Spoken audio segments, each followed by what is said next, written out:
Les acteurs de la réfrigération et de la climatisation tiennent ce jeudi 7 novembre 2024 à Tunis, en Tunisie, leur assemblée générale constitutive. L'occasion pour le bureau sortant de présenter le bilan moral et financier 2020-2024 aux membres et aux partenaires de l'association.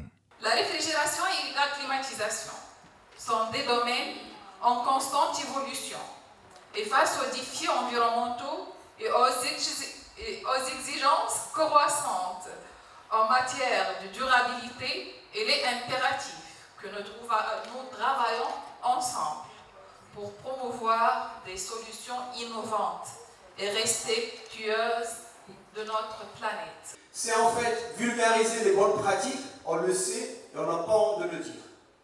On sait très bien qu'en Afrique, la majorité des pratiquants sont dans la forêt. Et ça, on n'a pas honte de le dire, c'est la réalité. Ce n'est pas nous qui avons fait ça, c'est la réalité. Et si on se cache la face, on ne va jamais régler ce problème.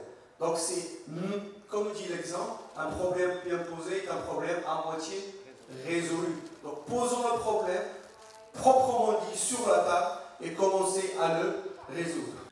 En 4 années d'exercice, l'Union des associations africaines des acteurs de la réfrigération et de la climatisation a réussi à fédérer les associations nationales, à recenser les frigoristes dans les différents pays et à nouer des partenariats. Nous pouvons dire que nous sommes satisfaits parce que nous sommes partis d'une association inexistante qui s'est créée avec 23 pays et nous sommes arrivés à réunir les 54 pays. Donc ça, c'est déjà un élément assez important. Et au fur des années, nous avons eu à concrétiser pas mal de choses. Nous avons eu à faire des séries de formations, de renforcement des capacités sur les techniciens en Afrique et en Europe. Nous sommes arrivés à créer des groupes de travail. Nous sommes arrivés à mobiliser tous les acteurs. En témoigne d'ailleurs la présence de multitudes de participants venus de plusieurs pays africains. Ses partenaires, Steve Dim, fondateur du World des réfrigérations, la Journée mondiale du froid et Marco Boni du Centre Studi Galileo en Italie sont présents et prêts à soutenir les initiatives de l'Union. Les autorités tunisiennes dans le secteur ont engagé tous les acteurs africains à s'investir davantage pour développer le froid sur le continent. Même son de cloche pour l'ambassadrice de U3AC, Juliette Congo. Je me suis engagée avec eux pour les accompagner dans toutes les activités. Et aujourd'hui, nous sommes très fiers de voir qu'en 4 ans, les choses ont positivement évolué.